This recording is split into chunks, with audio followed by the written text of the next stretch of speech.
خود اپنی جان نہ لے لے کہیں یہ غیظ و غضب۔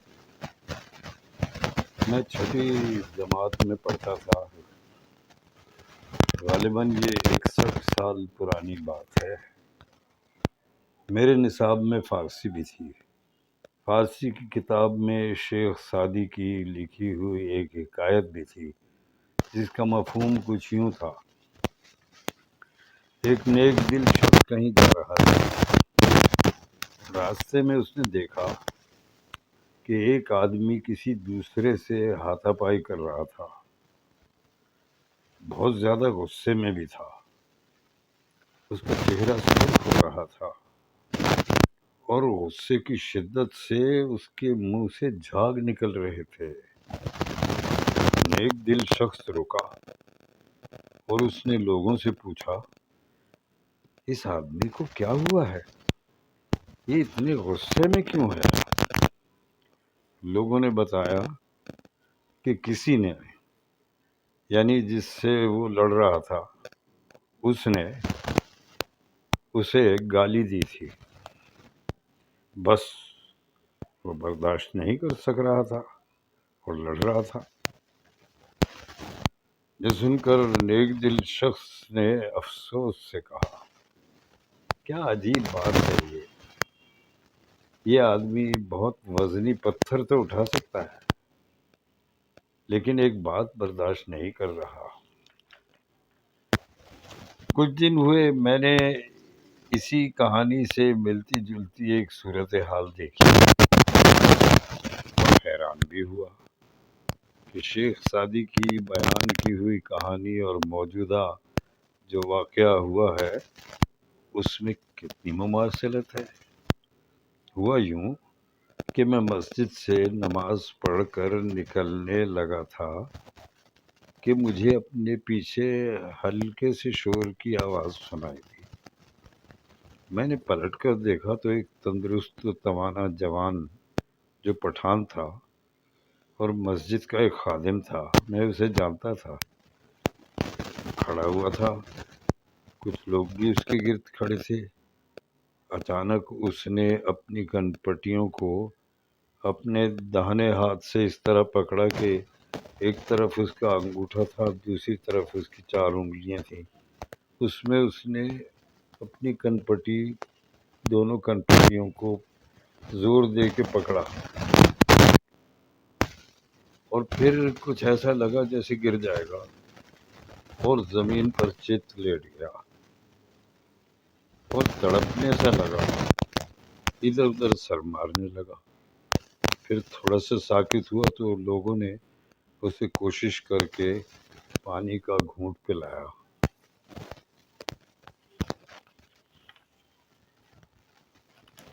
کچھ نمازی اسے سنبھال بھی رہے تھے۔ میں نے کسی سے پوچھا کہ اسے کیا ہوا ہے تو مجھے کسی نے بتایا کہ اسے کسی نے گالی دی ہے اور یہ برداشت نہیں کر پایا۔ تھوڑی دیر بعد مذکورہ پٹھان کھڑا ہو گیا۔ اس نے ایک آدمی کو دیکھتے ہی للکار کر کہا، قسم خدا کا میں تیرا گردن کو کاٹے گا۔ یعنی خون خرابے کی باتیں تک ہونے لگ گئیں۔ تو غصہ ایسی خطرناک چیز ہے۔ کچھ دن ہوئے اپنی آپ بیتی سناتے ہوئے ایک صاحب نے فرمایا، میں اپنے ایک بزرگ دوست سے فون پر بات کر رہا تھا۔ جن سے بات کر رہا تھا ان کی عادت ہے کہ اختلاف برائے اختلاف کرتے ہیں۔ یہ بھی ہے کہ یہ ان کی تفریح طبع کا بھی ایک سلسلہ ہے۔ پھر اپنی بات صحیح ثابت کرنے کے لیے بحث برائے بحث کرنا شروع کر دیتے ہیں۔ اچھے خاصے عمر رسیدہ آدمی ہیں، تقریباً 90 سال کی ان کی عمر ہے۔ وہ مجھ سے الجھ پڑے اور پھر بولنا جو شروع کیا تو بولتے ہی چلے گئے۔ وہ صاحب کہتے ہیں میں نے بہت روکنا چاہا مگر وہ رکے ہی نہیں۔ میں نے کہا میں سرنڈر کر رہا ہوں، حتیٰ کہ میرا سانس پھولنے لگا، مجھے گھبراہٹ ہونے لگی، میرے ہاتھ کانپنے لگ گئے۔ میری بیٹی نے آ کر فون بند کر دیا۔ اس حد تک ہوا کہ رات تک میرا بی پی 178 تک پہنچ گیا۔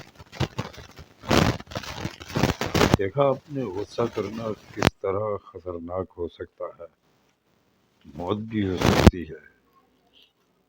کوشش کرنی چاہیے کہ صورتحال کو دونوں فریق پرامن صورتحال میں غیر محسوس طریقے سے تبدیل کر دیں، کیونکہ اپنی انا آپس کے تعلقات سے بڑھ کر نہیں ہے۔ خیال کرنا چاہیے۔ اس میں غصہ جس نے کیا وہ تو بہت برا کیا، لیکن جس نے غصہ دلایا اس نے بھی کم برا نہیں کیا۔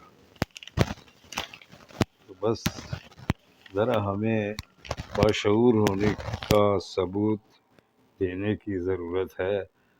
غصہ بہت